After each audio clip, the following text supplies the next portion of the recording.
dia, boa tarde ou boa noite, dependendo do horário que você esteja nos sintonizando. Como está o púlpito de sua igreja? Este é o tema que queremos abordar neste vídeo. E eu quero começar lendo um texto bíblico em Neemias capítulo 8, versos 4 ao verso 6, que diz as seguintes palavras: Esdras, o escriba, estava num púlpito de madeira que fizeram para aquele fim. Esdras abriu o livro à vista de todo o povo, porque estava acima dele. Abrindo ele, todo o povo se pôs em pé.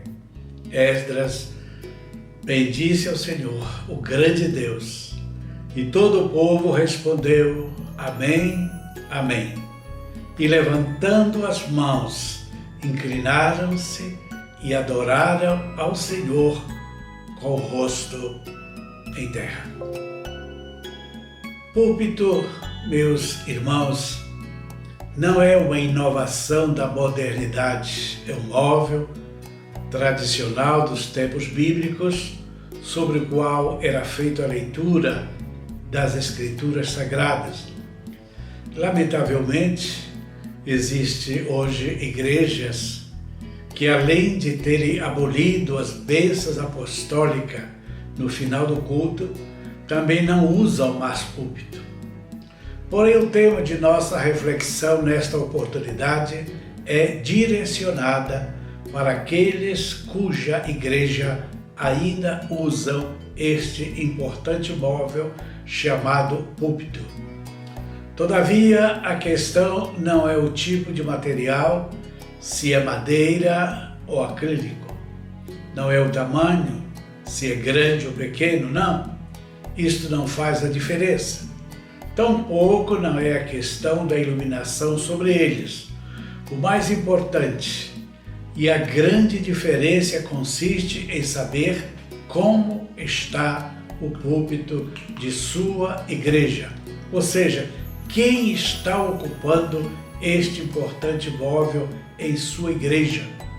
Tomara que sejam homens que foram escolhidos e nomeados pelo próprio Senhor Jesus Cristo. Assim diz a Bíblia, Marcos, capítulo 3, versículos 13 ao 15. Depois subiu ao monte e chamou os que ele mesmo quis, e vieram para junto dele. Então designou 12 para estarem com ele e para os enviar a pregar e a exercer a autoridade de expelir demônios.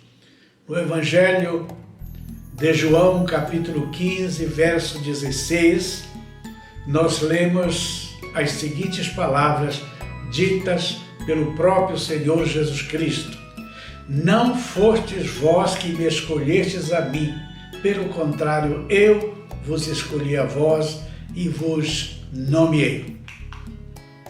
Muitos gostariam de ser um pastor. Acham uma boa oportunidade de se destacar no ministério com uma missão aparentemente confortável e lucrativa, segundo o pensamento de muitos. Porém, o pastorado é prerrogativa e escolha exclusiva de Deus. Ninguém, nem os seminários, nem as faculdades teológicas têm essa atribuição. Essas instituições podem ensinar e formar teólogos, mas pastores é atribuição exclusiva de Deus. Veja exemplos bíblicos. Atos, capítulo 1, versículos 24 e 25. E orando disseram: Senhor, Tu que conheces o coração de todos, revela-nos qual destes dois tens escolhidos para preencher a vaga neste ministério e apostolado.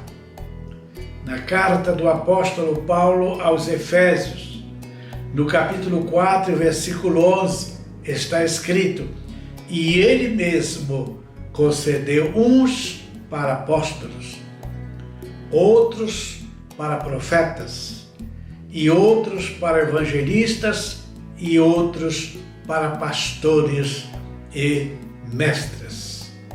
Em Atos dos Apóstolos, capítulo 20, verso 28, veja o que está escrito: atendei por vós e por todo o rebanho sobre o qual o Espírito Santo vos constituiu bispos para pastoreardes a igreja de Deus, a qual ele comprou com o seu próprio sangue. Aleluia! Meu amado irmão, se você reconhece que o seu pastor reúne essas qualidades, chamado e nomeado por Deus, não está ali simplesmente porque queria estar, não está ali porque alguém o indicou para aquela função, não, mas se ele reúne estas características, se ele é um homem que foi escolhido, chamado e nomeado por Deus, honre, ore por ele e dê todo o apoio que ele merece, para assim poder continuar cumprindo a missão que Deus o colocou. Segundo, aquele que foi escolhido e nomeado por Deus, que está ocupando o púlpito da sua igreja, tem que ser obediente e ousado a fazer exatamente como está escrito. Prega a palavra. O púlpito da igreja é para ser usado para a pregação da palavra. Prega a palavra, insta, quer seja oportuno, quer não, corrige, repreende, exorta com toda longanimidade e doutrina. 2 Timóteo 4, versículo 12. Aí está o formato de um ministério pastoral. Essa necessidade é sentida hoje na maioria das igrejas evangélicas. Infelizmente, muitos púlpitos estão sendo usados para pregações de sermões vazios. Outros simplesmente sermões religiosos, sermões de autoajuda, de demonstrações de cultura secular ou mesmo teológica, com o propósito de impressionar o auditório.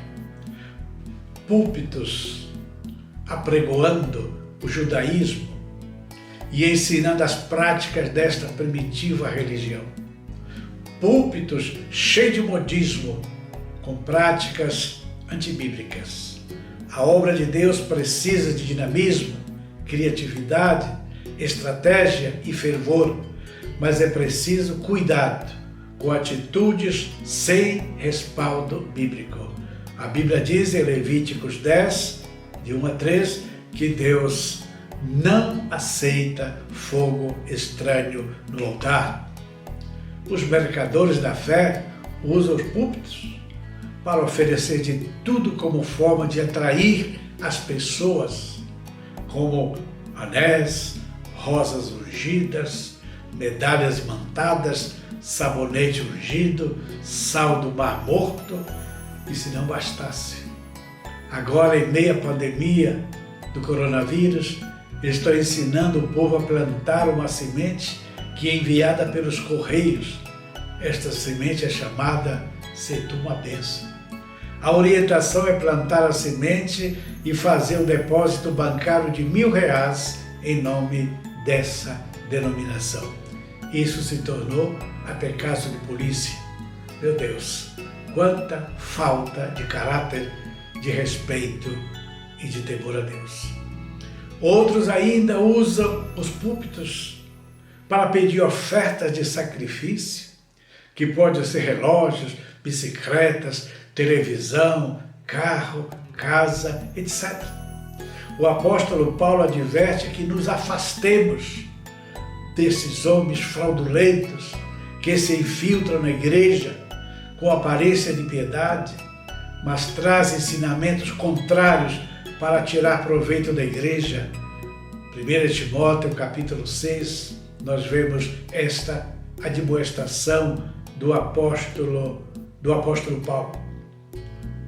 O temor de Paulo era que a igreja se afastasse da simplicidade que é em Cristo, levada por uma pregação que nada tem a ver com o genuíno evangelho, 2 Coríntios 11, 3-4. Paulo repreendeu os Gálatas pelo fato destes terem passado para outro evangelho, o qual transforma o verdadeiro evangelho de Cristo. Gálatas 1, versículos 6-8. Púlpitos que estão disseminando superstições e sentimentos religiosos excessivos, que levam à prática de atos indevidos e absurdos. A Bíblia faz referência à superstição religiosa.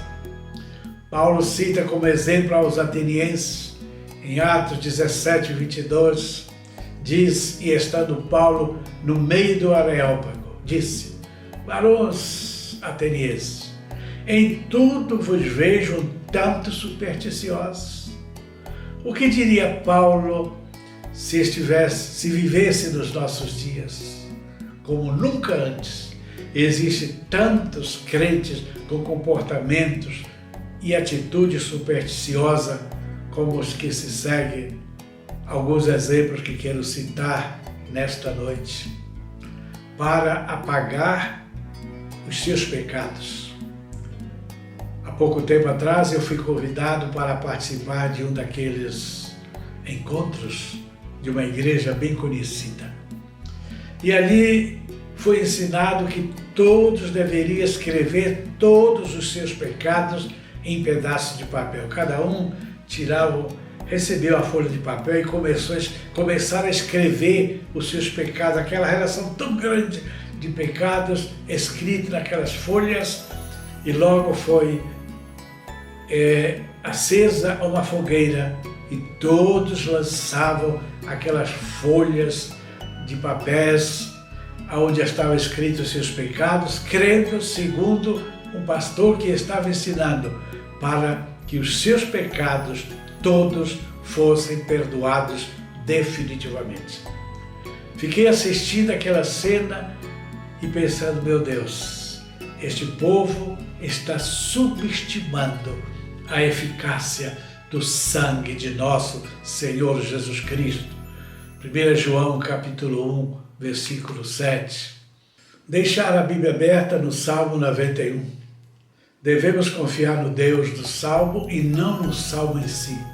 Tal prática é um sentimento supersticioso. Esteja a Bíblia aberta ou fechada, Deus sempre guarda aquele que teme e o livra. A crença exacerbada nos anjos.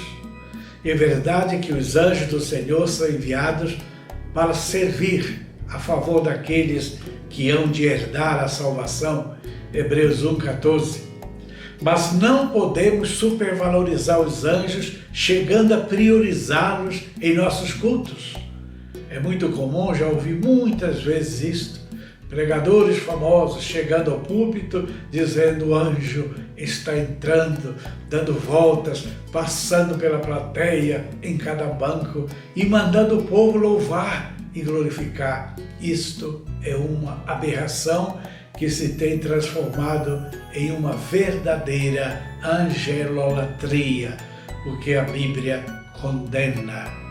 Está escrito em Colossenses 2,18: ninguém se faça árbitro contra vós outros, pretextando humildade e culto dos anjos, baseando-se em visões, enfatuado sem motivo algum na sua mente carnal. E tantos outros exemplos que preferimos não mencionar, até porque todos estão cansados de ver e ouvir semelhantes aberrações. Terceiro, que nossos púlpitos sejam ocupados por homens chamados por Deus que preguem a palavra. Sim, a palavra de Deus. Hebreus 4,12 diz: porque a palavra de Deus é viva e eficaz e mais cortante do que qualquer espada de 2 gumes, e penetra até o ponto de dividir alma e espírito, juntas e medulas, e é apta para discernir os pensamentos e propósitos do coração. Essa é a grande necessidade do povo. A maioria das pregações são meros sermões, discursos preparados no escritório com auxílio de livros, da internet e muitos plágios. As igrejas estão cansadas de discursos, de palavras bonitas, porém vazias de conteúdos bíblicos e sem unção de Deus. Certa vez um missionário me convidou para visitar uma família de sua igreja que não estava indo mais às reuniões. E depois de ser questionado, o líder daquela família respondeu: pastor, eu já sei o que vai acontecer no culto, é a mesma coisa de sempre, é uma rotina. Deus conhece muito bem o seu povo e tem uma palavra para cada um segundo as suas necessidades. Uma palavra fresca e ungida pelo Espírito Santo. A grande necessidade é de homens escolhidos e nomeados por Deus, que se coloque diante de Deus como canal pelo qual possa fluir, sem nenhuma interferência, a genuína mensagem do coração de Deus. E o lugar onde receber a mensagem é no altar da oração. E como este preço é muito alto, muitos preferem ir à internet, buscar um enlatado e assim ludibriar aqueles que humildemente ainda estão vindo às reuniões. Quarto, além de pregar e instar, é necessário corrigir, repreender, exortar e doutrinar. Assim está escrito em 1 Timóteo 4, versículo 12. E essa é a gritante carência das igrejas evangélicas, com raras exceções. A responsabilidade do pastor vai além das pregações. Ele tem que confrontar o rebanho, corrigindo, repreendendo, exortando e doutrinando. Essa é a grande missão, a tarefa que não pode ser omitida. Infelizmente, vemos tantas coisas que foram mudadas no nosso meio evangélico. Mudanças na liturgia, na música, no louvor, no vestuário, na substituição da Bíblia pelo celular, na reverência ao Senhor. Perdemos o hábito de chegar ao templo e dobrar os nossos joelhos para o momento de gratidão a Deus. Onde estão aqueles que foram escolhidos e chamados por Jesus?